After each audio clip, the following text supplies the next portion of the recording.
और हमारे ब्रज में जो कृष्ण के ब्रजवासी मित्र थे, हाँ। उसमें मधुमंगल, सुबलतोष, उसमें एक श्रीदामा है। कौन? श्रीदामा। अच्छा, ये श्रीदामा जो है राधा रानी का भाई है। उनसे भी मैत्री थी। हाँ, बड़ी भारी मित्रता थी अच्छा। दोनों की। और उद्धव जी जब बचपन में खेलते थे ना, तो कृष्ण के चित्र के संग खेलते, भगवान की प्रतिमा के संग खेलते। ये मेरा सखा है, ये मेरा लाला है, रहीम खान खाना, रस खान, ये सब भी कृष्ण भक्त थे। अच्छा, मुस्लिम हाँ, वहां से भी आए ये काफी। कृष्ण भक्त थे। तो रसखान तो कभी फिर व्रत छोड़ के गए नहीं, और गोकुल में उनकी समाधि आज भी बनी है। बरसाने का जो पर्वत है वो साक्षात ब्रह्मा का रूप है, और गोवर्धन जो पर्वत है जिसकी परिक्रमा देते हैं वो साक्षात विष्णु नारायण का रूप है, और नंदगांव का जो पर्वत है वो नंदेश्वर महादेव का रूप है। माँ, जो वर मैं आपसे मांगने वाला हूँ, यदि आपने वो दे दिया ना, तो आपको वैदव्य रूप भी हो सकता है, आप विधवा हो सकती हैं। कि जब सीता स्वयंवर था तब रावण यहाँ आना चाहता था, अगर रावण आता तो शायद वो भी शिव धनुष उठा सकता था या तोड़ सकता था। रावण की नजर में सीता जी माँ है, अच्छा। और माँ की भावना से ही उन्होंने देखा। गंधार नरेश शकुनी को भी छोड़ के क्यों आना पड़ा? जिसको आजकल अफगानिस्तान बोलते हैं ना, हाँ। शकुनी वहीं के थे। अच्छा, हाँ जी। देखते हैं कि राधा का प्रेम, रुक्मणी का प्रेम और मीरा का प्रेम कैसे अलग था, तीनों का प्रेम, या अलग था भी। नमस्ते नमस्ते नमस्कार दोस्तों, आज का एपिसोड काफी खास है क्योंकि आज हम मिलने आए हैं श्री कृष्ण चंद्र शास्त्री या कहिए ठाकुर जी से। यकीन मानिएगा, इतने अनुभवी वक्ता के मुखारबिंद से सुनना मात्र ही आपको काफी कुछ सिखा जाता है। आज महाराज जी को लगभग 50 वर्ष से भी ज्यादा समय हो गया है राम कथा और भागवत कथा सुनाते हुए। आप सभी ने सुनी होंगी। अरे मेरी खुद की बचपन की यादें हैं जब मैं अपने माता पिता के साथ बैठ के महाराज जी को सुनता था। इसी के साथ वे अपने पुत्र इंद्रेश जी को भी अक्सर दिशा दिखाते रहते हैं। आई एम श्योर आपने उनकी कथाएं भी जरूर सुनी होंगी। फिलहाल शुरू करते हैं हमारा पॉडकास्ट एक इंटरेस्टिंग प्रश्न के साथ।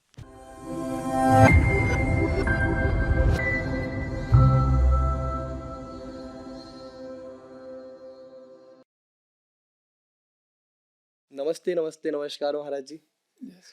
जय श्री कृष्णा, स्वागत है आपका हमारे पॉडकास्ट में। महाराज जी, सीधा शुरुआत कुछ ऐसे करते हैं कि जैसे भारत में तीर्थ स्थल काफी हैं, काफी बातें होती हैं, ये जगह वो जगह, पर जब वृंदावन का नाम आता है तो कुछ अलग ही अनुभूति होती है। मैं खुद जब वहां गया था मुझे भी लगा था कि ये तो सही में दैवी भूमि है, यहाँ पे कुछ है हर कण कण में। मतलब आप टोल पार करते हैं, आप एंटर करते हैं, आपको तभी माहौल ऐसा दिखता है, राधे राधे होती है। वैसे तो भारत पूरा तीर्थ है। भारत का कण कण में तीर्थ, तीर्थ माने पवित्र होता है। पूरा भारत मेरा पवित्र है, सब जगह चार धाम है, तीर्थ हैं, पर वृंदावन अनूठा है, वृंदावन अद्भुत है। भागवत में ऐसा वर्णन है कि देवता लोग भी परमात्मा से प्रार्थना करते हैं कि हमारा जन्म भारत में हो जाए। अच्छा। यही जन्म लब्धम निशु भारत आजिरे, अजिर बोलते हैं आंगन को, भारत के आंगन में हमारा जन्म हो जाए। बोले क्यों? बोले भारत पूरा तीर्थ है, अच्छा। भारत पूरा पवित्र है। अब हमारे पूरब में चार धाम है, जी। पश्चिम दिशा में चार धाम है, उत्तर दिशा में चार धाम है, और दक्षिण में भी चार धाम है, और बिल्कुल मध्य में विश्वनाथ काशी है, जी। मध्य में ही प्रयागराज है, मध्य में ही पुष्कर राज है, मध्य में ही अयोध्या और वृंदावन है। तो हम लोगों की जो वैष्णवी पद्धति की मान्यता है, उस मान्यता में वृंदावन तीर्थ नहीं है। अच्छा। वृंदावन कदाचित धाम भी नहीं है, क्योंकि धाम तो हम इसलिए बोल देते हैं कि इससे ऊंचा शब्द हमें कोई मिलता नहीं है। वस्तुतः धन्यम वृंदावनम तेन भक्तिर्नृत्यति यत्र च। भागवत के महात्म्य में लिखा है वृंदावन धन्य है जहां भक्ति नित्य ही नृत्य करती है। और ये तीन क्षेत्र बड़े अद्भुत हैं। काशी, अयोध्या और वृंदावन। और ये ज्ञान, वैराग्य और भक्ति की भूमि है, क्योंकि हमारे यहाँ यमुना को भक्ति का प्रतीक माना गया है, गंगा ज्ञान का स्वरूप मानी गई है और सरजू वैराग्य का साक्षात विग्रह है। तो सरजू के किनारे जो अयोध्या है वो वैराग्य की भूमि है और गंगा के किनारे जो काशी है वो ज्ञान की नगरी है। लेकिन यमुना के किनारे श्रीधाम वृंदावन भक्ति की भूमि है। भक्ति नृत्यति यत्र च। तो वृंदावन को एक महात्मा तो मुझे बोलते थे कि वृंदावन को तीर्थ कहना तो कदाचित उसका अपमान करने जैसा है। वृंदावन तो राधा माधव का घर है, परमात्मा का अपना निवास है, अपना घर है। मतलब महाराज जी आज भी माना जाता है कि मतलब हमारे राधा कृष्ण वहीं निवास करते। वृंदावन का अर्थ भी यही है। वैसे तो वृंदा बोलते हैं तुलसी को, अच्छा, और तुलसी का जो वन है वो वृंदावन है। लेकिन एक और सुंदर भाव है, वृंद कहते हैं भक्त वृंदों को। अच्छा, वृंदान भक्त वृंदान अवति रक्षतीति वृंदाव श्री कृष्ण। वृंदावन नाम है श्री कृष्ण का। और भक्त वृंदों की रक्षा करने वाले श्री कृष्ण जहाँ 24 घंटे नित्य नूतन रूप में विद्यमान रहे उसको वृंदावन कहते। और महाराज जी जब हम अगेन कृष्ण जी के बचपन की बातें सुनते हैं तो हमें सखाओं के नाम पे सुदामा का बहुत नाम आता है, तो उनके अलावा और भी कुछ रहे होंगे, और भी सखा रहे होंगे, उनका वर्णन काफी कम आता है। भगवान के अनेक सखा हैं। मधुमंगल है, अच्छा, सुबल है, तोष है, श्रीदामा है। वो सुदामा की जिसकी हम चर्चा करते हैं वो तो कृष्ण के गुरुकुल का मित्र थे। हाँ, जो द्वारिका में कृष्ण से मिलने गए थे वो तो सांदीपनी उपाध्याय जी के गुरुकुल में जब कृष्ण पढ़ने गए थे अवंतिकापुरी में। अवंतिका कोई उज्जैन बोलते हैं अभी। अच्छा, वहाँ कृष्ण पढ़ने गए थे ना, वो सांदीपनी उपाध्याय जी का बहुत बड़ा गुरुकुल था। और तो वहाँ सुदामा भी पढ़ते थे। हाँ मैत्री हुई। क्योंकि हमारे गुरुकुलों में तो कोई छोटा बड़ा होता नहीं, सब बराबर होते हैं। तो सुदामा जी विप्र परिवार से थे और कृष्ण राजघराने से थे। हाँ, वसुदेव नंदन है। लेकिन वहाँ दोनों एक संग रहना, एक संग खाना, एक संग सोना, एक संग खेलना, सब वहाँ तो कोई न राजा है न रंग का, सब बराबर है। तो वहाँ दोनों की मित्रता हो गई। अच्छा, सुदामा बड़े विद्वान थे, बड़े अद्भुत त्यागी थे, महापुरुष थे। और हमारे ब्रज में जो कृष्ण के ब्रजवासी मित्र थे, हाँ, उसमें मधुमंगल, सुबल, तोष, उसमें एक श्रीदामा है। कौन? श्रीदामा। अच्छा, ये श्रीदामा जो है राधा रानी का भाई है। उनसे भी मैत्री थी। हाँ, बड़ी भारी मित्रता थी अच्छा। दोनों की। और दोनों में खूब बड़े सखाओं के नाम हैं। तो उनके साथ में भगवान खूब लीला किए। अच्छा, क्या वर्णन है ब्रज के सख्य भाव का, ब्रज की इस उपासना पद्धति का। उपासना का मतलब होता है उपसमीपे असनम उपासनम, परमात्मा के सामीप्य की पवित्रतम अनुभूति का नाम उपासना है। तो ये बहुत बड़े भाव हैं। परमात्मा को हम किस भाव से भजते हैं, किस भाव से उनकी उपासना करते हैं, उन सब में एक सख्य भाव है। अच्छा, महाराज जी इन्हीं सब के बीच फिर बाद में आता है नाम उद्धव जी का। अब हम जितने मतलब अच्छे अच्छे सुंदर सुंदर प्रसंग सुनते हैं सब में होता है कि उद्धव जी से बात कर रहे हैं, उद्धव जी से ये बात हुई, ये मैत्री हुई, ऐसे भेजा, ऐसे बुलाया। उद्धव जी कब आए कृष्ण जी की लाइफ में और उनका क्या रेलिवेंस रहा, मतलब वो कैसे जुड़े रहे? जब भगवान गुरुकुल से पढ़ कर के आए, हाँ, अब तक तो बाल थे, बालक थे। जी, गुरुकुल से पढ़कर आए तो किशोर हैं कृष्ण। अच्छा, भागवत में ऐसा वर्णन आता है, वृष्णीनाम प्रवरो मंत्री कृष्णस्य दयत सखा शिष्यो बृहस्पते साक्षात उद्धवो बुद्धि सप्तम, ऐसा लिखा है। वृष्णीनाम प्रवरो मंत्री, वृष्णिवंशी यदुवंशियों का एक प्रवर मंत्री है, अच्छा, युवा मंत्री, बड़ा भारी बुद्धिमान। और कृष्ण से दयत सखा, कृष्ण का बड़ा आत्मीय, बड़ा प्रिय मथुरा का सखा, अच्छा। जो महामंत्री भी है और सखा भी है और स्वयं यदुवंशी भी है, कृष्ण के रिश्तेदारी में भी है, अच्छा। क्योंकि यदुवंशी है। हाँ जी। और उद्धव का सबसे बड़ा परिचय है शिष्यो बृहस्पति साक्षात, ये देवताओं के गुरु बृहस्पति का शिष्य है। ओ। शिष्यो बृहस्पति साक्षात उद्धव, ये उद्धव क्या है? बोले बुद्धि सत्तम, बुद्धिमानों में सबसे श्रेष्ठ। ये तो बहुत बड़ा ज्ञानी है, बहुत बड़ा बुद्धिमान है। और जितना उद्धव बुद्धिमान है, जितना उद्धव ज्ञानी है, हाँ। जितना वो बृहस्पति का प्रिय शिष्य है, जितना वो कृष्ण का अत्यंत आत्मीय सखा है, उन सबसे ज्यादा उद्धव अत्यंत विनम्र है, अच्छा। अत्यंत विनयी है। क्योंकि विद्या ददाति विनयम, विनयाद् द्याति पात्रताम, पात्रत्वात् धनमाप्नोति, धनात् धर्मत् ततः सुखम। विद्या विनम्रता देती है। आदमी जितना विद्वान होगा उतना सरल होगा, उतना सहज होगा, उतना नम्र होगा। तो उद्धव जी नम्रता की पराकाष्ठा है। अच्छा। तो जब भगवान पढ़ करके आए थे तब उद्धव जी यदुवंशियों के महामंत्री थे और कृष्ण की उम्र के थे।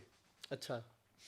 और उद्धव जी के बारे में लिखा है भागवत में कि ये ज्ञानी तो थे, बृहस्पति जी से पढ़कर आए थे, बृहस्पति के शिष्य हैं। इनकी सबसे बड़ी विशेषता है कृष्ण को बड़ा प्यार करते थे। अच्छा।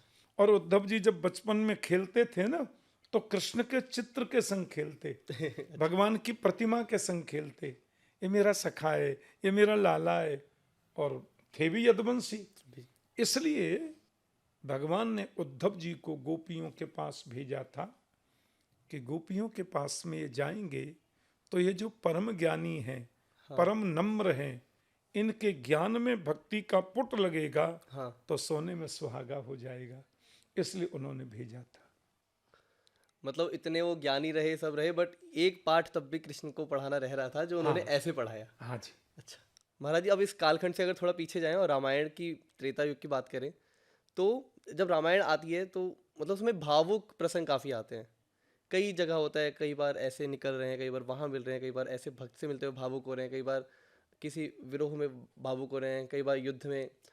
आप जब राम कथा करते हैं तो आपको कोई एक बहुत ही ज़्यादा भावुक सा प्रसंग जो आपको लगता है कि जहाँ आप भी शायद थोड़ा पिघल जाते हो, जो आप अक्सर भक्तों को सुनाते हैं? राम जब छोटे थे, रहे होंगे 5 वर्ष के, कैकेयी माँ का बेटा जो भरत है वो कैकेयी देश जाते रहते थे, मामा उनको बुलाते थे, पर कैकेयी माँ ने राम को कभी मामा के घर नहीं जाने दिया।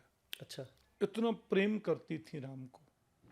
राम जब 5 वर्ष के थे, कैकेयी माँ ने दूध भात बनाया और राम को खिलाने लगी। अधिकांश राम कैकेयी माँ की गोद में खेलते थे। अच्छा। तो एक गिलास खिलाया, दूसरा खिलाया, जब तीसरा खिलाया तो राम ने कैकेयी माँ का हाथ पकड़ लिया और बोले, माँ आप हमसे बहुत प्रेम करती हो।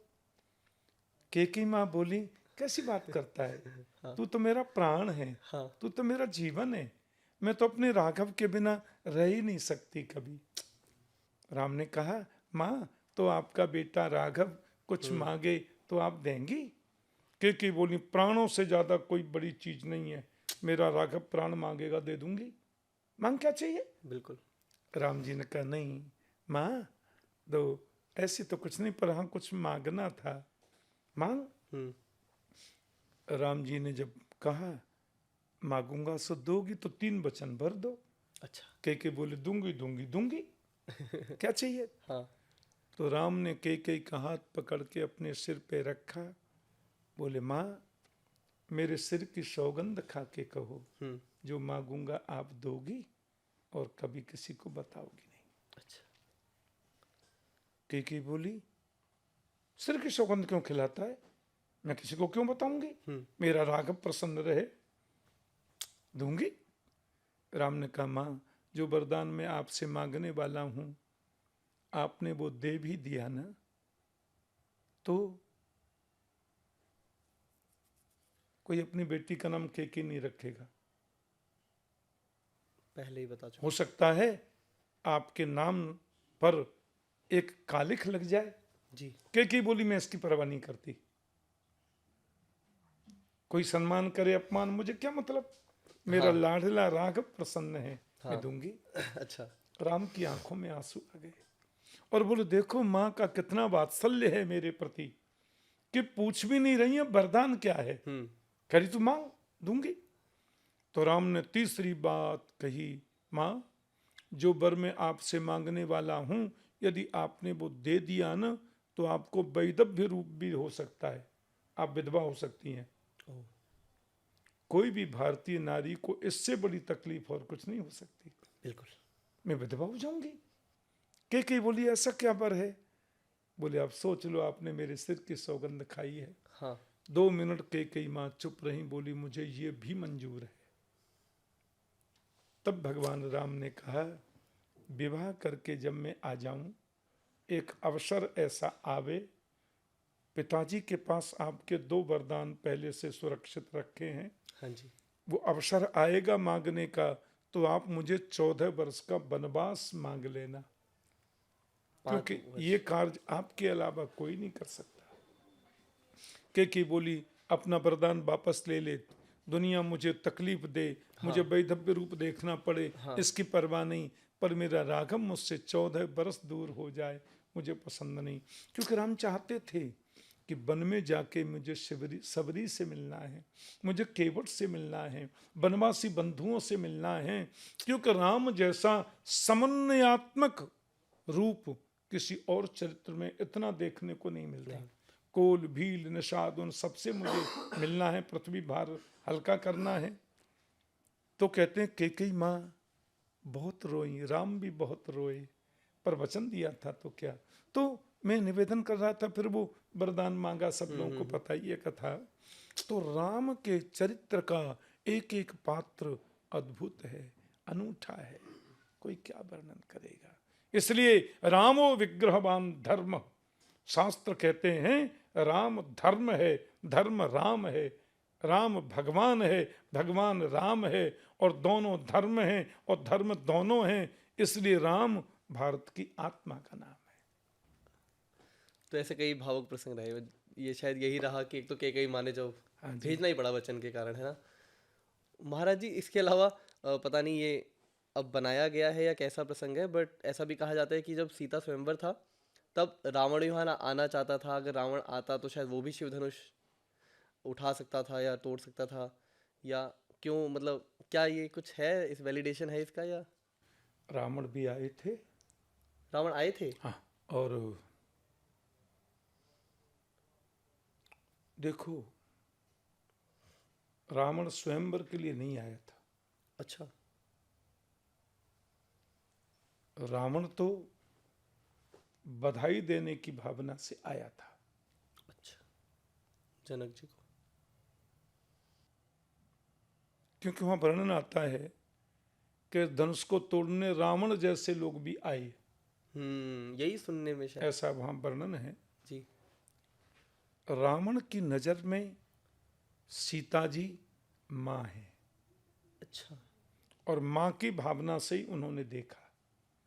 जब रावण माता जानकी जी का हरण करके ले गया तो वहां कथा आती है, मनमहु चरण बंद सुख पावा।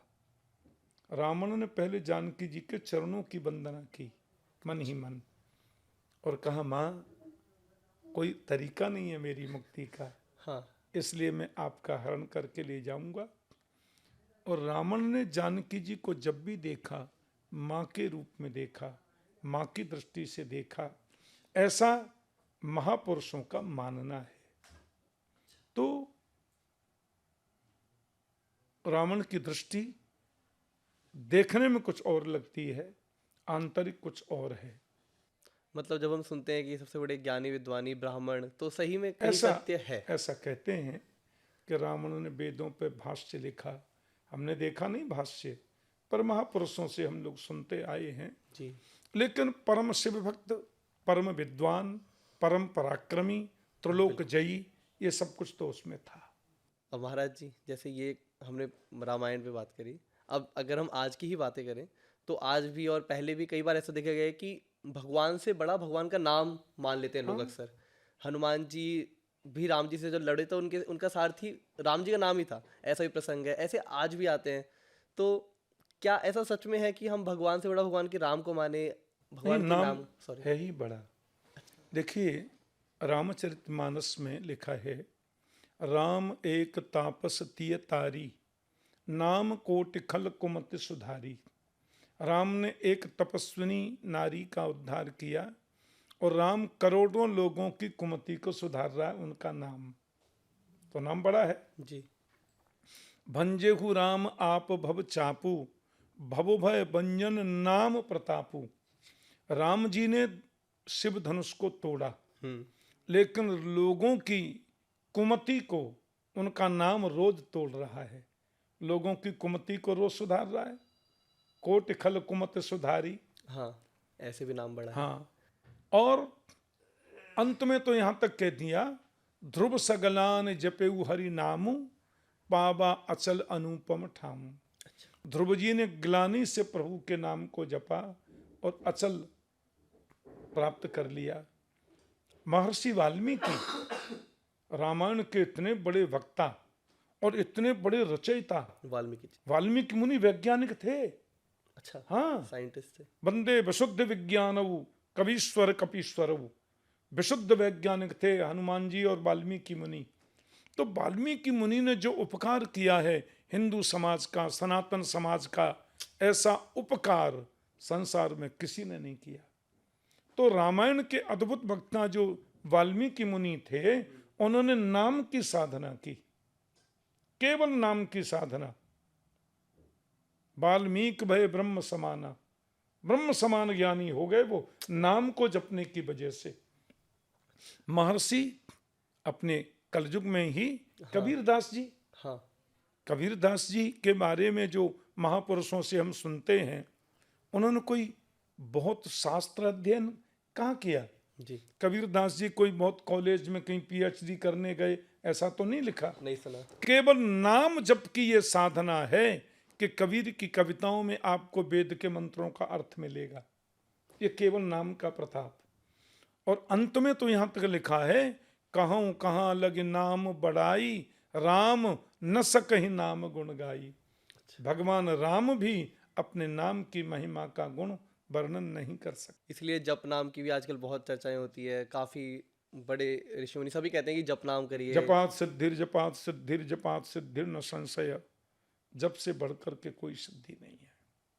फिर महाराज जी इसके बाद भक्तों की श्रेणी में भक्त कहिए, कुछ कहिए। सूरदास जी, रसखान जी, आपने भी नाम लिया, इनके बारे में भी काफी चर्चाएं होती है। ये क्या बाद में आए? काफी नहीं, ये तो कलयुग में हुए।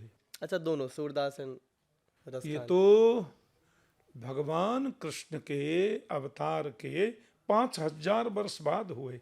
अच्छा, रसखान और सूरदास ये हमारे यहाँ पे ये भक्ति युग था। वो अभी 400-500 वर्ष पहले। अच्छा, श्री कुम्भनदास, सूरदास, तुलसीदास, मीराबाई, अच्छा, ये सब समकालीन हैं।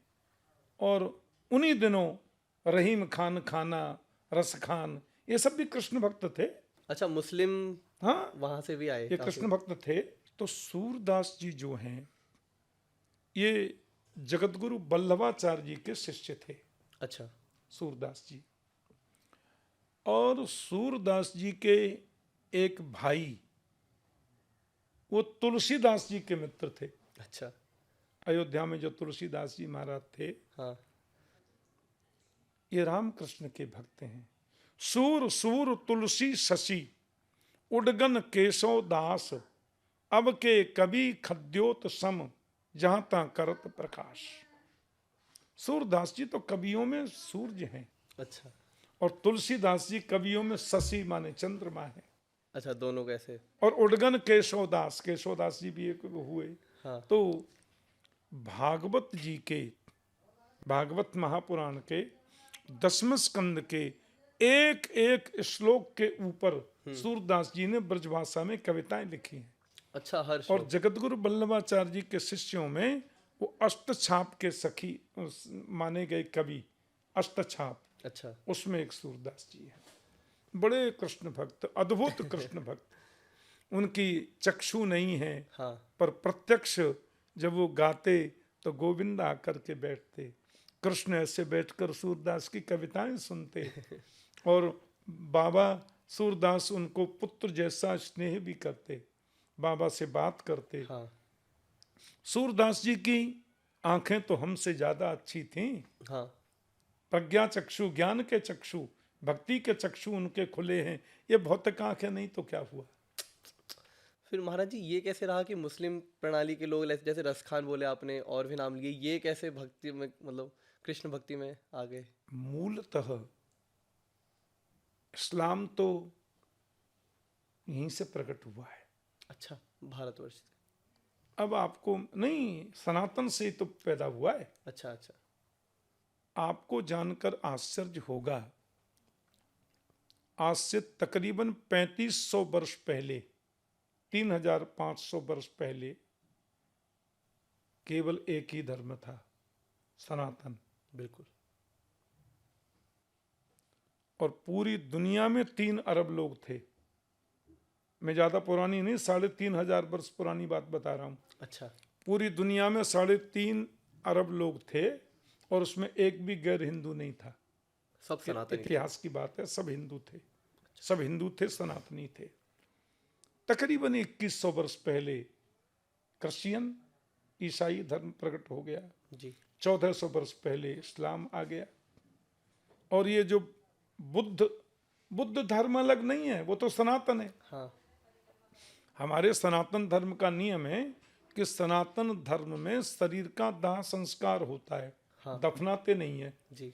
तो हमारे बौद्ध भाइयों में भी जलाते हैं शरीर को, दफनाते नहीं है। जैन भाइयों में भी शरीर को जलाते हैं, दफनाते नहीं है। हमारे सरदार जो सिख भाई हैं वहाँ भी शरीर को जलाते हैं, दफनाते नहीं है। जी। ये सब तो सनातनी है, सब तो हिंदू हैं मूलतः देखा जाए। जी। खाली हमारी उपासना की, पूजा की पद्धति अलग अलग हैं तो सब हिंदू ही, कोई उसमें अंतर तो है ही नहीं।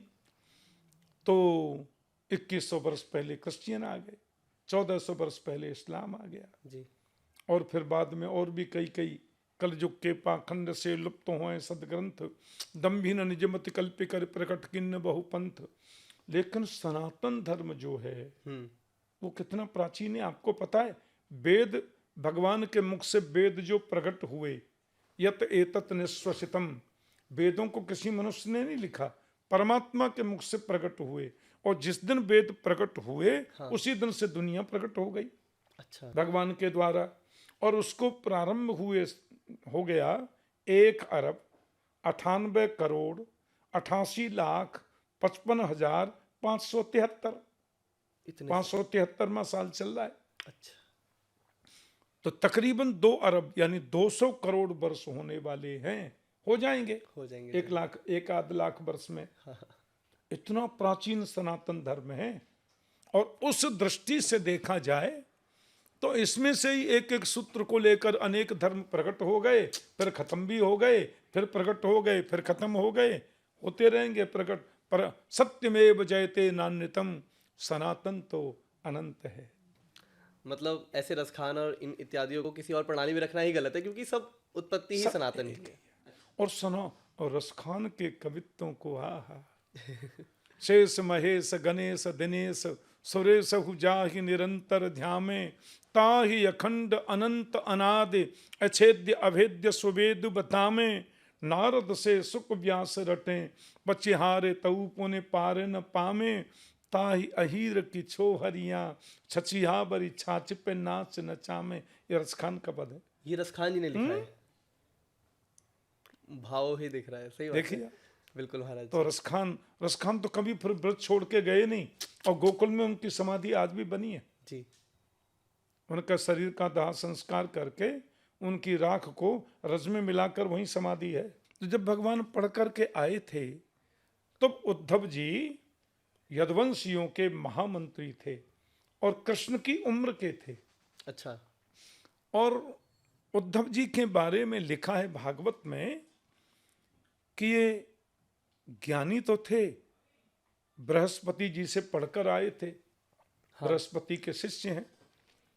इनकी सबसे बड़ी विशेषता है, कृष्ण को बड़ा प्यार करते थे। अच्छा। और उद्धव जी जब बचपन में खेलते थे ना, तो कृष्ण के चित्र के संग खेलते, भगवान की प्रतिमा के संग खेलते। ये मेरा सखा है, ये मेरा लाला है, और थे भी यदुवंशी। इसलिए भगवान ने उद्धव जी को गोपियों के पास भेजा था कि गोपियों के पास में ये जाएंगे तो ये जो परम ज्ञानी हैं, परम नम्र हैं, इनके ज्ञान में भक्ति का पुट लगेगा तो सोने में सुहागा हो जाएगा। इसलिए उन्होंने भेजा था। मतलब इतने वो ज्ञानी रहे, सब रहे, बट एक पाठ तब भी कृष्ण को पढ़ाना रह रहा था जो उन्होंने ऐसे पढ़ाया। हाँ जी। अच्छा महाराज जी, शायद आपको तो वैसे नित्य ही अनुभूति होती होंगी, पर कभी आपका कोई ऐसा इंस्टेंस रहा है जहां आपको खुद लगा हो कि मतलब भगवान की सही में आपको अनुभूति हुई, आपको दिखे हो कुछ ऐसा चमत्कार कभी किसी पल? अब देखिए, हम लोग तो मूलतः ब्रजवासी हैं, आप रहते भी वही हैं। और तो ब्रज में ही हमारा जन्म हुआ है। 84 कोस का जो ब्रजमंडल है वो संपूर्ण वृंदावन का ही रूप है। और अनुभूति की तो मैं आपसे क्या बताऊं। अच्छा। बड़े बड़े पवित्र संत वृंदावन में वास करते हैं, भगवत प्राप्त महानुभावों का वृंदावन में निवास है। वृंदावन का वृक्ष भी संत है। वृंदावन के पक्षी भी, बिहग बोलते हैं पक्षी को। प्रायो बताम्ब बिहगा मुनियो बनेस्मिन, वृंदावन का पक्षी भी संत है। पूर्व जन्म के महानुभावों ने, बड़े बड़े अमलात्मा बेमलात्मा ऋषियों ने वहां तपस्या की और प्रभु से कहा हमको ब्रज में वास मिले।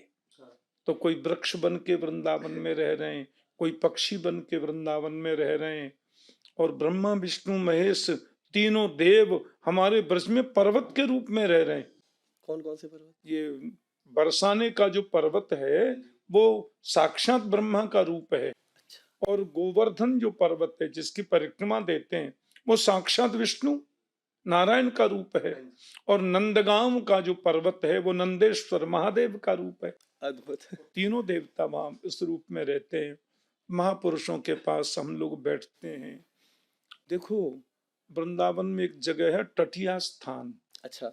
और उस स्थान में जो महंत हैं वो जिस दिन महंत बन जाते हैं फिर वो आश्रम से कभी बाहर नहीं निकलते। आश्रम से ही बाहर नहीं निकलते। अंदर ही काफी बड़ा उनका बगीचा है। अच्छा। वृक्ष हैं, और उसमें एक वृक्ष ऐसा है जिसमें राधा नाम ऑटोमेटिक लिखा ही हुआ है, उकेरा हुआ नहीं। अच्छा। अपने आप ही है, राधा नाम उसमें लिखा है। और वहां जो संत वास करते हैं, बिजली नहीं, पंखा नहीं, मिट्टी में रज में, जिसको ब्रज रज कहते हैं, उसमें रहते हैं। लाइट नहीं, कोई ऐशो आराम की बात नहीं, केवल राधा माधव की पूजा, राधा माधव का भजन, राधा माधव का चिंतन, राधा माधव की कथा। उन संतों के पास में आप बैठे, ओहो कैसी सुंदर, ऐसा लगता है आया कृष्ण। तो मैं कई बार वहां जाता हूं। आप नेत्र बंद करके देखें, बैठें, तो लगेगा मेरी बगल में गोविंद बैठा है, मेरी बगल में कृष्ण बैठा है। तो अनुभूतियां तो वृंदावन में पग पग पर होती हैं। और मैंने सुना है वहां के संत का जो महंत हैं उनका जब देहावसान हो जाए, शरीर अंत हो जाए, तो वहीं पीछे बगीचे में उनके श्री विग्रह को दाह संस्कार करके और रज में ही उनके उसको मिला देते हैं। अच्छा। बाहर नहीं निकलते। तो क्यों कि रे मन वृंदा विपिन निहार, यद्यपि मिले कोट चिंतामण तदपि न हाथ पसार। हमारे ब्रज के रसिक कहते हैं वृंदावन से बाहर कभी जाना ही नहीं है। मरने के बाद कितने संत ऐसे हैं जो वृंदावन से बाहर नहीं निकलते। कितने संत ऐसे हैं जो ब्रजमंडल 84 कोस से बाहर नहीं जाते। और कितने संत ऐसे भी रसिक हैं जो टटिया स्थान में बैठे वहीं भजन करते हैं, बस उनको वहीं सब कुछ दर्शन होता है। और महाराज जी भक्तजन भी जा सकते हैं टटिया स्थान? हाँ जाते हैं ना। अच्छा। हाँ जी। और मेरे पुत्र इंद्रेश तो वहां जब भी वृंदावन रहेंगे तो संत उनको बुलाते हैं कि लाला ने कहा जा बेटा। इंद्रेश की भी संतों में बड़ी श्रद्धा है, फिर वो जाते हैं और उनको खूब भगवान की लीला, भगवान के सुंदर सुंदर भजन, महात्मा कहते हैं लाला हमें सुना, और ब्रजभाषा ही बोलते हैं। अच्छा। वहाँ के जितने संत वहाँ रहते हैं सब ब्रजभाषी संत हैं। ब्रजभाषा में ही मैं भी कभी जाऊं तो मुझसे कहेंगे कुछ सुनाओ ठाकुर जी, तो मैं भी उनको थोड़ा बहुत भगवत कथा सुनाता हूँ, अच्छा लगता है। तो मैं आपको ये बता रहा था, आपने पूछा अनुभूति, तो वहां तो पद पद पर अनुभूति होती है। महाराज जी, अभी जैसे आप हमें वृंदावन लेके गए, और यही हर बार होता है, मैं जब भी किसी दिव्य आत्मा के साथ बैठता हूँ तो मेरे अगला प्रश्न का जवाब ही पहले में आ जाता है। तो जैसे अभी आपने हमें थोड़ा वृंदावन समझाया, ब्रिज घुमाया, उसी में महाराज जी जैसे कई सारे भक्त हैं, वो हम कई सारी जगह सुनते हैं, लाइक गोकुल, फिर मथुरा, फिर द्वारका, फिर कुरुक्षेत्र, मतलब कृष्ण जी बहुत ऐसे रहे। तो उनकी अगर जीवन शैली में कौन कौन सी जगह में उन्होंने क्या क्या किया, कितने बड़े कहाँ हुए, पैदा कहाँ हुए, मतलब थोड़ा आप आपकी वाणी से सुनना चाहेंगे कि देखिए, कहाँ कहाँ ट्रेवल किया। भगवान श्री कृष्ण तो साक्षात जगदीश्वर है, हाँ जी। साक्षात जगत नियंता है। ये देखो, ये नारायण है जी। और ये लक्ष्मी है। नारायण सर्वोच्च सत्ता का नाम है, और उनको जब सृष्टि की रचना करनी होती है तो वो नारायण ब्रह्मा हो जाते हैं। अच्छा। ब्रह्मा, उनको सृष्टि का पालन करना होता है तो विष्णु हो गए, उनको सृष्टि का संहार करना होता है तो शंकर हो गए। ब्रह्मा विष्णु महेश तीनों नारायण के ही स्वरूप हैं। और वही नारायण त्रेता में राम बन करके पधारते हैं, जी। राम का अवतार लेके आते हैं। जी। और वही नारायण राम द्वापर में कृष्ण बन के आते हैं। हाँ। तो नारायण ही राम बने, फिर वो कृष्ण बन गए। और वही पराम्बा लक्ष्मी जी त्रेता में जानकी बन के आती हैं। हाँ। और वही लक्ष्मी जी द्वापर में कृष्ण पत्नी रुक्मणी के रूप में आती हैं। राम रूपे भवेत सीता रुक्मणी कृष्ण जन्मनी। तो भगवान ने अवतार लिया मथुरा में। हाँ जी। वसुदेव देवकी के यहाँ, और तुरंत वो गोकुल पधारे। कथा सब लोग जानते हैं। हाँ जी। और गोकुल में श्री कृष्ण ने तकरीबन 4-4.5 वर्षों तक निवास किया। जी। और वहां पे पूतना उनको मारने के लिए आई, कंस ने भेजी थी। फिर सक्टासुर आया, फिर तृणावर्त आया, फिर 2 वृक्ष कृष्ण के ऊपर गिर पड़े, यमलार्जुन के वृक्ष। नंद बाबा को लगा, कृष्ण के पिता को, जी, कि यहाँ ठीक नहीं लग रहा है, तो गोकुल छोड़कर, इतना बड़ा वैभव छोड़कर वो वृंदावन चले गए। अच्छा। गोकुल से फिर वृंदावन गए। तो वृंदावन में सर्वाधिक लीलाएं प्रभु ने की। और वृंदावन में जब वो पधारे तो कृष्ण के पिता नंद बाबा ने नंदगाम बसा लिया। ये पर्वत पर है नंदगाम। हाँ जी, ऐसे छोड़ना पड़ा। और राधा रानी के पिता जो श्री वृषभानु जी हैं, उन्होंने बरसाना धाम बनाया। हाँ। जो वो ब्रह्मा के रूप में पर्वत है, हाँ उस जी। पर बसाया। और लीला सब पूरे ब्रज में भगवान करने लगे। पर वृंदावन जो है वो निकुंज बन की लीला वहां पे हुई। विशेषकर जो रास लीला है ना, वो वृंदावन में, वृंदावन उसका के। केंद्र वृंदावन है। और वैसे तो वृंदावन की सीमा में ही नंदगांव है, वृंदावन की सीमा में ही बरसाना है, ऐसा लिखा है। वृंदावनम गोवर्धनम यमुना पुलिनानि च भिक्षासीदुत्तमा प्रीति राम माधव योन्नप। तो वृंदावन, गोवर्धन, नंदगाम, बरसाना, ये नाम भिन्न भिन्न है, सब वृंदावन की ही सीमा है। अच्छा। ऐसी मान्यता है। अच्छा। महापुरुष। महाराज जी, फिर जब ये सब हो जाता है और जब वो द्वारकाधीश बन जाते हैं और फिर महाभारत कहीं ना कहीं आती है पिक्चर में, उस समय के दौरान हम देखते हैं कि गंधार नरेश शकुनी को भी छोड़ के क्यों आना पड़ा वहाँ पे, क्यों सबको बहकाना पड़ा, उनका क्या रीज़न रहा होगा? उनके क्या, उनको हर कोई बहुत नेगेटिव उससे देखता है, क्या वो पूर्णतः गलत थे? क्या वहाँ भी कुछ सत्य था, वो भी कहीं सही थे अपनी जगह, आपकी दृष्टिकोण में? जिसको आजकल अफगानिस्तान बोलते हैं ना, हाँ। शकुनी वहीं के थे। अच्छा। हाँ जी, अफगानिस्तान में जिसको आजकल कंधार बोलते हैं, उस कंधार का ही शुद्ध नाम है गंधार। ओ। और शकुनी हमारे भारत में नारी का बहुत सम्मान रहा है ना। हाँ। ये अफगानिस्तान नाम तो इसका था नहीं पहले, बिल्कुल, पहले भारत ही था। अखंड। और भारत का एक गंधार प्रांत था। अच्छा। जैसे भारत जो है वो कई कई छोटे छोटे राज्यों का, राजाओं का समूह था भारत। जी।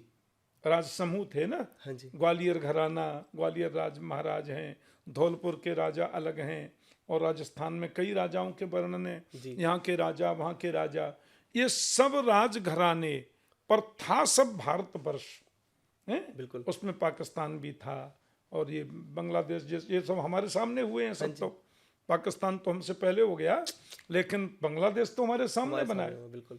तो ऐसे ही अफगानिस्तान भारत था, और अफगानिस्तान का शुद्ध पूरे का नाम था गंधार। अच्छा। तो हमारे भारत में नारी का बहुत सम्मान होता था, और हमारे यहाँ पे कई राजाओं के राज घरानों का, राजधानियों का, उनके प्रदेशों का नाम बेटी का नाम पे होता था। अच्छा। हाँ, जैसे जबलपुर का जो क्षेत्र है उसको कौशल देश बोलते हैं। कौशल देश। कौशल्या जी उधर की थी, भगवान का ननिहाल उधर ही है ना। हाँ जी। वो जबलपुर से लेकर के और छत्तीसगढ़ के वहां तक ये पूरा बेल्ट, हाँ जी। ये पूरा कौशल देश बोला जाता था। अच्छा। कौशल्या जी के पिताजी का देश था कौशल नरेश, पर बेटी के नाम पर उसका नाम था पूरा। बिल्कुल। ऐसे ही गंधार, जिसको अभी अफगानिस्तान कहते हैं, वहां की थी गांधारी, और गांधारी का भाई है शकुनी। अच्छा। दुर्योधन का मामा ही तो है। बिल्कुल बिल्कुल। दुर्योधन की माँ है गांधारी। ये बड़ा विचित्र था। इसको जुआ के क्षेत्र में महारत हासिल है। अच्छा। कूटनीतिज्ञ भी था, और कूटनीतिज्ञ की अपेक्षा मैं उसको कुत्सित नीतिज्ञ बोलूं तो ज्यादा बढ़िया। कुत्सित नीति माने बुरी नीति का वो मालिक था। तो वो वहीं पर उनको बुला लिया था। दुर्योधन से प्यार करता था बहुत। तो वो धृतराष्ट्र जी क्योंकि अंधे थे, धृतराष्ट्र थे अंधे, इधर पांचों पांडव थे बड़े बुद्धिमान बलशाली जी, और पांडवों के पिताश्री जो पांडु महाराज थे, तो धृतराष्ट्र और पांडु इन दोनों की संतानों में सबसे बड़े युधिष्ठिर हैं, पांडु के बेटे। तो इसलिए प्रजा भी चाहती थी कि युधिष्ठिर राज्य बने, राजा उनको मिले और वो युवराज बने। ये गांधारी के जो मायके के लोग हैं वो नहीं चाहते थे।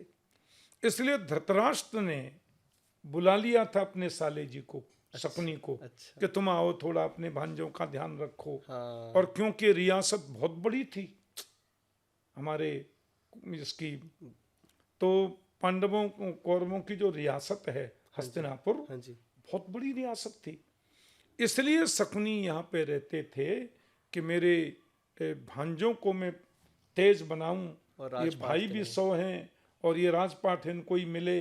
तो वो अपनी कुत्सित नीति से धृतराष्ट्र को बहकावे में लेकर के ये सब लीला करता रहता था भांजे के हित के लिए, और भांजे के हित में मामा का भी हित है ऐसा उसे लगता था। और फिर महाराज जी इसी काल के दौरान कर्ण आते हैं, और अगेन कर्ण को भी बहुत अलग अलग दृष्टि से देखा जाता है। कई कहते हैं कि बहुत मतलब वीर तो चलिए थे ही, बट अपने वाक्य के बहुत पक्के थे, जिनसे उन्होंने मैत्री करी, उन्हीं का साथ दिया, फिर चाहे धर्म साथ रहे ना रहे। तो वो भी कहाँ तक सही था? कर्ण सूर्य पुत्र थे। हाँ जी। और ये जो कुंती हैं ये वसुदेव जी की बहन है। इनके पिता का नाम है सूरसेन। अच्छा। सूरसेन की बेटी है, और इनका नाम कुंती नहीं था। अच्छा। इनका नाम था प्रथा। प्रथा का बेटा होने से ही अर्जुन को पार्थ बोलते हैं। जो प्रथा का पुत्र है वो पार्थ है। कृष्ण जी पार्थ बोलते हैं। हाँ। तो इसलिए अर्जुन पार्थ हैं। हुआ क्या कि जब इनका जन्म हुआ, कई बेटियां थीं सूरसेन महाराज की। अच्छा। सूरसेन के एक मित्र थे, उनका नाम था कुंती भोज। अच्छा। तो राजा कुंती भोज ने सूरसेन से कहा, भैया मेरे घर बेटी नहीं है, बेटी एक दे दो, तुम पे तो कई पुत्रियां हैं। तो सूरसेन महाराज ने अपनी लाडली बेटी कुंती ये प्रथा कुंती भोज को दे दी। अच्छा। तो प्रथा का लालन पालन कुंती भोज के यहाँ हुआ। अब ये कुंती भोज जो थे बहुत लाड़ बहुत दुलार करते प्रथा को, और बड़ी पढ़ी लिखी थी। प्राचीन भारत में तो स्त्रियां बड़ी पढ़ी लिखी होती थी, बड़ी शिक्षित होती थी। तो इनका जब जन्म हुआ और ये बड़ी होकर के यहाँ आई, तो उनके यहाँ पे एक महात्मा जी आए, दुर्वासा। अच्छा। हमारे यहाँ की ये पद्धति है कि संत लोग दुर्वासा चातुर्मास्य करने के लिए उनको कभी कभी राजघराने आमंत्रित करते थे कि इस बार चातुर्मास्य आप हमारे यहाँ करिए। बरसात के 4 महीनों में संत एक जगह रहते हैं और वहाँ वो साधना करते हैं, सत्संग करते हैं। उसको चातुर्मास्य व्रत कहते हैं। अच्छा। तो दुर्वासा को कुंती भोज ने बुलाया, आ गए। अब दुर्वासा सवेरे 4 बजे उठेंगे, उनको फूल चाहिए, फिर तुलसी चाहिए, फिर जल चाहिए, भगवान की पूजा करनी, ये करनी कही उनके। तो कुंती भोज राजा ने अपनी बेटी कुंती, प्रथा का नाम उन्होंने कुंती कर दिया।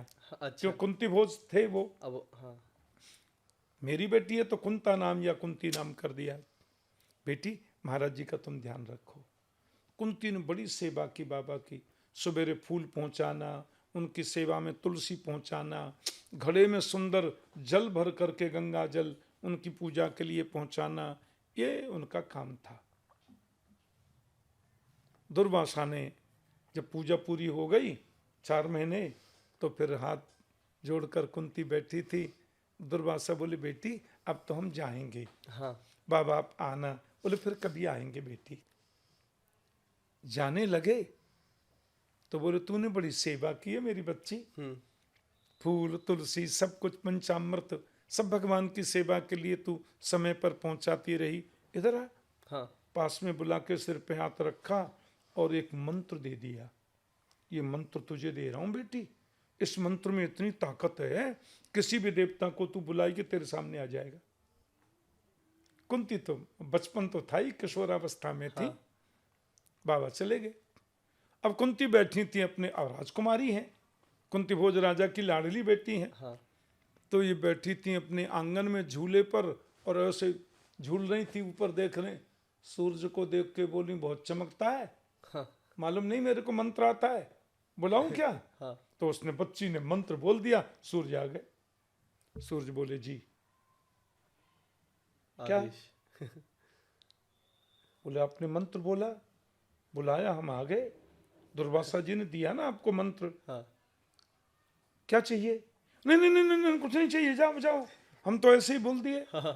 बोले नहीं, अब आपको मेरे जैसा पुत्र होगा, सूर्य भगवान मेरे जैसा तेजस्वी पुत्र होगा। अरे आप क्या बोलते हैं, मैं तो कुमारी हूं, किशोरी हूं, मेरा तो विवाह नहीं हुआ। बोले नहीं, तुम कुमारी रहोगी, तुम किशोरी ही रहोगी। ये तो मंत्र शक्ति से मेरे जैसा तेजस्वी पुत्र तुम्हें प्राप्त होगा। और कुंती की गोद में कर्ण आ गया। ये कर्ण सूर्य का पुत्र है, सूर्य का अंश है। अब वो तो घबरा गई कि क्या करूं मैं। फिर उन्होंने, अब मैं समाज को क्या जवाब दूंगी। हाँ। राजकुमारी हूं। तो उन्होंने लता पत्रों में ऐसे लपेट के और गंगा जी में बहा दिया कर्ण को, बच्चे को। अच्छा। अब वो बहता जा रहा है, तो एक अधिरथ नाम का सूत था। हमारे यहाँ सूत बोलते हैं हाँ। मल्लाह को। अच्छा। जो मल्लाह होते हैं ना, हमारे नौका चलाते हैं। तो उसका नाम था अधिरथ। उसकी पत्नी का नाम था राधा। अच्छा। उसके कोई संतान नहीं थी। उसने देखा, अरे, तो उसने दौड़कर बच्चे को निकाला, अपनी पत्नी से बोला भगवान ने, गंगा मैया ने हमको बेटा दे दिया। हाँ। तो इसके कानों में कुंडल थे कर्ण के। हाँ जी। और कवच भी पहन रखा था, छोटा जन्म से ही। जो सूर्य का बेटा है ना जी। और सूर्य जैसा तेजस्वी। अब ये उनके घर पला, तो क्षत्रिय राजकुमारों में थोड़ा ये रहता था कि ये तो उसका बेटा है। हाँ। तो अब दुर्योधन से इसकी हो गई मित्रता। कर्ण को ये मालूम था कि मैं कुंती का पुत्र हूं। उन्हें पता था। हाँ। और कुंती को मालूम था कि कर्ण मेरा पुत्र है। और कृष्ण को मालूम था कि कर्ण कुंती का पुत्र है। हाँ। 3 के अलावा चौथे किसी को पता नहीं। अच्छा। माँ को पता है, बेटा को पता है और योगेश्वर कृष्ण को पता है। इसलिए कृष्ण बार बार कर्ण को उपदेश देते थे। तो कर्ण के मन में ये लगता था कि मैं ऐसे उच्च घराने में जन्मा और लोग मुझे क्या क्या नहीं बोलते। ये अपनी हाँ। माँ का बड़ा भक्त था, राधा का। हाँ। इसकी माँ का नाम राधा था, हाँ। जो उसकी अधिरथ की पत्नी थी, इसलिए इसको राधेय भी बोलते हैं। अच्छा, कर्ण को। इसलिए पर भगवान कर्ण से प्यार करते थे कृष्ण, अच्छा, श्री कृष्ण कर्ण करते को स्नेह करते थे। और ये कुंठा थोड़ी उसके मन में कुंठित भावना आ गई, इसलिए वो कौरवों का साथ देने लगा, इसलिए कौरवों का साथ देता था। और भगवान श्री कृष्ण की इच्छा से ही कदाचित अर्जुन के हाथों कर्ण की मृत्यु भी हो गई। उसमें कृष्ण का ही भाव था, क्योंकि ये कौरवों का साथ दे रहा है। और बड़ी बड़ी लंबी कथा है, बड़ा उसका, परंतु कर्ण स्वयं में बहुत अच्छा था। महाराज जी, इस श्रेणी में फिर युयुत्सु आते हैं। कौरव और पांडव सामने सामने खड़े रहते हैं, तो युयुत्सु एक ऐसा होता है जो कौरवों के मतलब उनका भाई होने के बाद भी पांडवों में जाके मिलता है और फिर वहां से युद्ध लड़ता है। युयुत्सु बुद्धिमान था अच्छा। और वो सत्य का पक्षधर था। ये रीजन रहा हो। हाँ जी, सत्य का पक्षधर था और अपनी बुद्धि से जहां तक उसकी पहुंच है बहुत समझाता था। दुर्योधन, युयुत्सुर गौतमो यमऊ, ये सब थे। एक तो युयुत्सु, एक विदुर। अच्छा, मंत्र। विदुर जी ये कौरवों के महामंत्री थे। हाँ जी। ये भी बहुत समझाते थे कि अन्याय की बेल पर कभी अमृत का फल नहीं आता। और कई बार तो उन्होंने यहाँ तक कहा कि शरीर में फोड़ा हो जाए तो ऑपरेशन करके निकाल देना ही बुद्धिमानी है। ये सोचें कि मेरा फोड़ा है, मैंने बड़ा घी खाया, इसको पुष्ट किया, नहीं नहीं नहीं नहीं, तो वो तो फिर कैंसर को जन्म देगा और रोग को बढ़ाएगा। इसलिए युयुत्सु भी दुर्योधन का विरोध करते थे। अच्छा। और श्री विदुर जी ने तो कई बार धृतराष्ट्र को बहुत समझाया, पर धृतराष्ट्र के क्या अपने बेटे के प्रति ममत्व, ज्यादा लगाव इस विनाश का कारण बना। और अगर किरदारों पे आए जैसे इन हमारी भागवत कथा में, तो जब हम देखते हैं कि राधा का प्रेम, रुक्मणी का प्रेम और मीरा का प्रेम, आप इनमें कैसे विभाजन करते हैं? आप क्या कहते हैं, मतलब किसमें कैसे अलग था तीनों का प्रेम, या अलग था भी? देखिए, रुक्मणी तो कृष्ण की पत्नी है। हाँ जी। रुक्मणी है पराम्बा लक्ष्मी जी। ठीक है। और मीराबाई तो कलयुग में हुई है। हाँ जी। ये तो कृष्ण की भक्ता है। राधा रानी तो स्वयं कृष्ण है। अच्छा। राधा रानी अलग नहीं है। अच्छा। राधा रानी तो कृष्ण ही है। हमारे शास्त्रों में लिखा है, राधा कृष्ण स्वरूपाम्बई कृष्णम राधा स्वरूपिणम जी। कलात्मानम निकुंजस्थम गुरुरूपम सदा भजे। तो कहते हैं राधा ही कृष्ण है और कृष्ण ही राधा है, दोनों में बिल्कुल अंतर नहीं है। अच्छा, इनमें अंतर ही नहीं। अंतर ही नहीं है। और यहां तक लिखा है, तस्मात् ज्योतिर्भूद्वेधा राधा माधव रूपकम, एक ही ज्योति दो रूपों में परिणत हो गई, उन्हें हम राधा और माधव कहते हैं, वस्तुतः एक ही है। अच्छा, मीरा जो है, ओहो, वो तो कृष्ण की परम भक्ता। मीरा की महिमा गान करने से तो कृष्ण को प्रसन्नता होती है। मीरा की महिमा का वंदन करने से तो कृष्ण को आनंद मिलता है। मीरा ने कृष्ण को पति माना। मीरा की भावना में, मीरा की श्रद्धा में, मीरा की भक्ति में कृष्ण पति हैं। और वो कहती हैं, ऐसे बर को बरे जो जन्म में और मर जाए, बर बरिए गोपाल जी जैसे चुड़ लो अमर हो जाए। राजस्थानी में लिख रही हैं, ऐसे बर का वर्ण करने से क्या फायदा। आज बर का वर्ण किया, पति हो गया, और एक दिन उसका वैधव्य रूप देखना पड़ा, मर गया।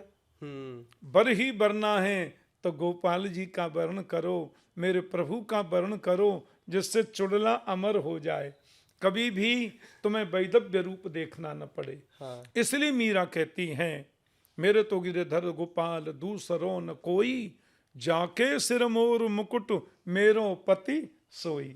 मेरा तो पति गिरधर गोपाल है। तो मीरा की श्रद्धा अद्भुत है, अनूठी है, वंदनीय है। और रुक्मणी साक्षात भारजा है भगवान की, वो तो पराम्बा जगदम्बा लक्ष्मी है। और राधा तो कृष्ण ही है। हाँ, अब राधा कृष्ण है, वैसे राधा कृष्ण के विवाह का वर्णन भी आता है। हाँ, ये भी लोगों में बहुत शंका रहती है कि ब्रह्म हुआ भी था या नहीं। ब्रह्म वैवर्त पुराण में हाँ जी। राधा कृष्ण के विवाह का वर्णन आता है, पर वो लोक रीति की लीला नहीं है। अच्छा। अब हमारा नाम कृष्णचंद्र शास्त्री है, हाँ जी। और पूरा विश्व मुझे ठाकुर जी के नाम से जानता है। मान लो कोई समाचार आ जाए कि ठाकुर जी ने कृष्णचंद्र से शादी कर ली, हाँ। तो लोग कहेंगे भाई आदमी तो एक ही है, हम्म। एक ही आदमी के दो नाम है। जी। तब ठाकुर जी कृष्णचंद्र से शादी कर ले, या कृष्णचंद्र ठाकुर जी से शादी कर ले, राधा कृष्ण से विवाह कर ले, कृष्ण राधा से विवाह कर ले, दोनों एक प्राण दो देही हैं। ये तो भक्तों की इच्छा की पूर्ति के लिए, हमारे रसिक संत जनों को आनंद देने के लिए राधा माधव रूपकम, राधा माधव के रूप में वो प्रकट होते हैं। भक्त लोग फिर आनंद मनाते हैं। दोनों विराजमान हैं, सखी स्वरूप से उनकी लीला गुणानुवादों का गान कर रहे हैं, सहचरी भाव से उनकी उपासना कर रहे हैं। वस्तुतः आध्यात्मिक परिप्रेक्ष्य में, शास्त्रीय दृष्टि में देखें तो राधा ही कृष्ण है, कृष्ण ही राधा है। अब क्योंकि व्यास गद्दी की बात आ गई है, तो एक व्यासपीठ से जुड़ा ही क्वेश्चन था महाराज जी। जैसे अभी आप हमारे साथ बैठे हैं, आप कहीं और जाते हैं आते हैं, फिर जब आप जाके व्यास गद्दी पे बैठते हैं, तब क्या आपको कभी मतलब कुछ क्या कनेक्शन फील होता है? क्या भगवान जी से कनेक्शन फील होता है? क्या एक सेंस ऑफ रिस्पॉन्सिबिलिटी आ जाती है? क्या आपको लगता है मुझे इतने लोगों को राह दिखानी है? क्या वो आप ही होते हैं, या आपको लगता है कि कोई दिशा मिल रही है? व्यासपीठ की क्या गरिमा है? हमसे लोग कहते हैं कि ठाकुर जी नॉर्मली हम आपसे मिलते हैं, हाँ। कमरे में या आप सोफा पे, तो बात एक अलग है। हाँ। पर आप व्यास गद्दी पे बैठते हैं तो बात कुछ और होती है। अच्छा। तो वो भागवत जी का प्रताप है, उस व्यास गद्दी का प्रताप है। और आप आश्चर्य करेंगे, कभी कभी ऐसी ऐसी शास्त्रीय बातें वो हमारे मुख से निकल जाती हैं जो हमने सोचा ही नहीं था। अच्छा। निकल गई, और आकर के देखा तो ग्रंथ में वैसा ही लिखा है। तो उस गद्दी का चमत्कार तो होता है। मतलब जरूरी नहीं आपने वो अध्ययन किया हो, पर वहां पे हाँ, गद्दी ही निकलती आपको है। शब्द दे देती है। तो सामने भागवत जी विराजमान है, हाँ। सामने मेरे गोपाल जी रहते हैं, उस मंच का बहुत प्रताप है। फिर कभी और समय मिलेगा हाँ जी। तो आपको मैं जरूर समय दूंगा, और आप खूब शास्त्रीय चर्चा करें, मुझे बहुत अच्छा लगेगा। जी महाराज जी। और आज थोड़े लेट हो गए, काफी लोग मिलने आ गए थे, नहीं और हाँ जी, समय हाँ जी। देता मैं। महाराज जी, मुझे पता है थोड़ी समय की सीमा भी है, पर जाते आते भक्तों को आपके द्वारा, आप क्योंकि भागवत कथा सुनाते हैं, तो उसमें से कोई भी एक ऐसा प्रसंग कृष्ण लीला का, जहाँ कृष्ण जी बेशक नटखट रूप में हो या कुछ भी कर रहे हो, जो एक प्रसंग जो आपको काफ़ी प्रिय हो, जो आप भक्तों तक पहुँचाना चाहें, उसी से हम हमारे पॉडकास्ट को। भगवान कृष्ण के तो एक एक चरित्र इतने अद्भुत हैं। हम लोग ब्रजवासी हैं, हाँ। और मूलतः वृंदावन के रहने वाले हैं, तो कृष्ण से तो हमारा आत्मीय लगाव है। एक दृष्टि से तो ये लगाव है कि हम जीव हैं, वो भगवान हैं। हाँ। ईश्वर अंश जीव अविनाशी, हम सब उनके अंश हैं। बस मैं एक ही बात कहूँगा, यन्मर्त लीलोपैकम स्वयोग मायाबलम दर्शयता गृहीतम विस्मापनम स्वस्य च सौवगर्धे परम पदम भूषण भूषणांगम। हम लोग अपने शरीर का श्रृंगार करते हैं सुंदर बनने के लिए, हाँ। पर भगवान के शरीर में आकर तो श्रृंगार भी सुंदर हो जाता है, श्रृंगार भी, आभूषण भी आभूषित हो जाते हैं। भगवान जब 5 वर्ष के थे और उनका जब जन्मोत्सव मन रहा था, हाँ। बर्थडे, वो तो हर साल बनता है जन्मोत्सव? हाँ। अच्छा। तो माता यशोदा उनको अपने संग लेके जा रही थी कि आज मैं यमुना में दीप दान करूंगी। ठीक है। मेरा कन्हैया 5 वर्ष का हो गया, आगे सैकड़ों ब्राह्मण वेद मंत्र पढ़ते जा रहे हैं, ब्रज की गोपियां माताएं वेद सुंदर मंगल गान करती जा रही हैं। जी।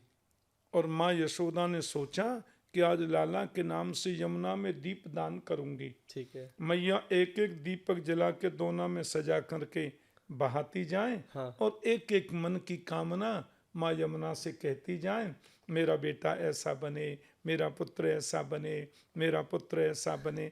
ब्रजभाषा में बातें कर रही थी। जी।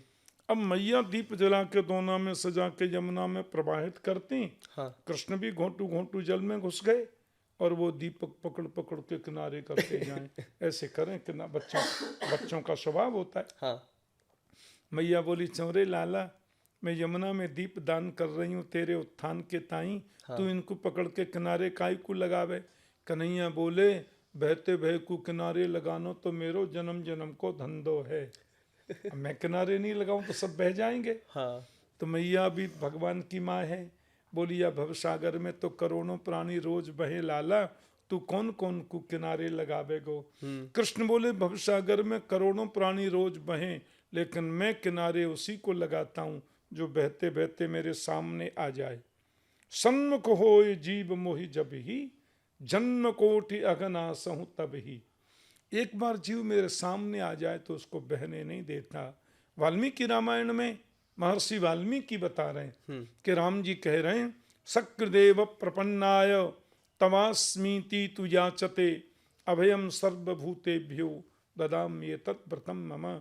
एक बार भी कोई मेरे सामने आकर के बोल दे कि हे राघव, मैं आपका हूँ, तो सर्वभूतेभ्यो अभयम ददामी, मैं प्राणी मात्र से अभय देता हूँ। एतत् मम व्रतम, ये मेरा व्रत है, मेरी प्रतिज्ञा है। तो भगवान की प्रत्येक लीला में कोई न कोई भाव छुपा रहता है और हमको दिशा देने के लिए कोई संदेश भगवान अपनी बाल लीलाओं के माध्यम से भी देना चाहते, देते रहे। अद्भुत महाराज जी। आज वही है, समय की सीमाएं है, वरना हम और प्रश्न लाते और रिकॉर्ड करते। काफी अच्छा लगा महाराज जी। आपको अच्छा लगा, बताइए। बहुत बहुत बहुत मुझे सुख मिला। आपने अच्छी शास्त्रीय बात पूछी और जीवनोपयोगी जो प्रसंग हैं भगवत लीलाओं से संबंधित, उसके बारे में आपने कुछ वार्ताएं की, मुझे बहुत अच्छा लगा। और यद्यपि थोड़ी सी हम लोगों की कथाओं की भागम भाग रहती है, फिर भी मुझे जब भी अवसर मिलेगा आपके सुंदर इन अद्भुत शास्त्रीय प्रश्नों का हम जरूर उत्तर देंगे और प्रसन्नता से देंगे। फिर कभी अवसर मिलेगा हम जरूर बैठेंगे और श्रोताओं के हित को ध्यान में रख करके और सुंदर सुंदर शास्त्रीय परिचर्चा हम यहाँ करेंगे। जय श्री कृष्ण। जय श्री कृष्ण महाराज जी, आपकी दया दृष्टि। बहुत बहुत शुभकामना, बहुत मंगल कामना। आशा करते हैं आपको पसंद आया होगा। हमारे पॉडकास्ट से जुड़ा कोई भी क्वेरी, फीडबैक या क्वेश्चन हो तो कमेंट्स में जरूर लिखेगा, वरना राधे राधे लिखते हुए हमारे चैनल को सब्सक्राइब कर लीजिए। धन्यवाद। और हाँ, हमारे चैनल की बाकी वीडियोस भी देखते जाइए।